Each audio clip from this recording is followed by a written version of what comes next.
Hello again. So this is going to go over the complex numbers, and in this example we're going to do both the division and a multiplication.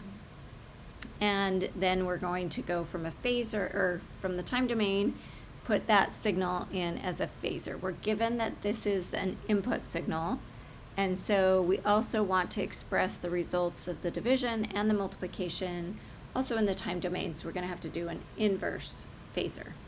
So with the phasor, we need to know what the omega frequency is.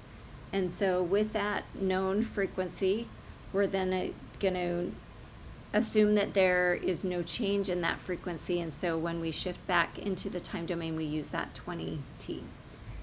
So the phasor for this signal is going to just be 10 e raised to the j 90 degrees.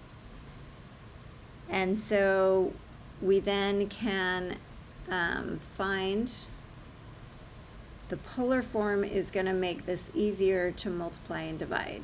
So the polar form of this is going to be the square root of 10 squared plus a negative 2 squared ej inverse tangent of the imaginary, which is minus 2 over 10. And so multiplying this out, it ends up being a 10.2, approximately 10.2 EJ, and then this is a minus 11.3 degrees.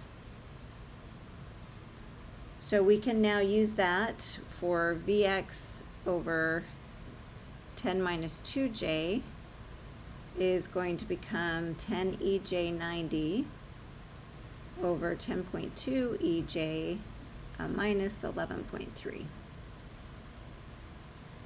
So we just divide the magnitudes, and for the angles for a division, the exponential becomes a subtraction from the bottom. So you're gonna bring the 90, and then it's a minus 11.3. The other way you can think about this is that when you bring it up to the top from a bottom, it becomes a negative. So you become a negative of whatever it was. So those negatives become a positive. And then when you have a multiplication, you add them together. Either way, this ends up being 0.98 EJ to the 101.3 degrees.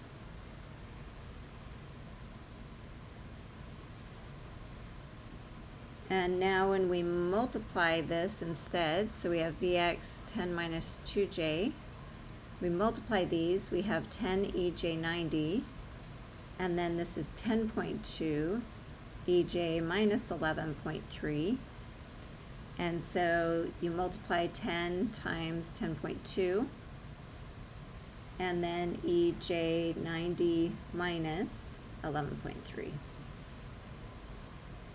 So this ends up being 102 EJ 78.7 degrees.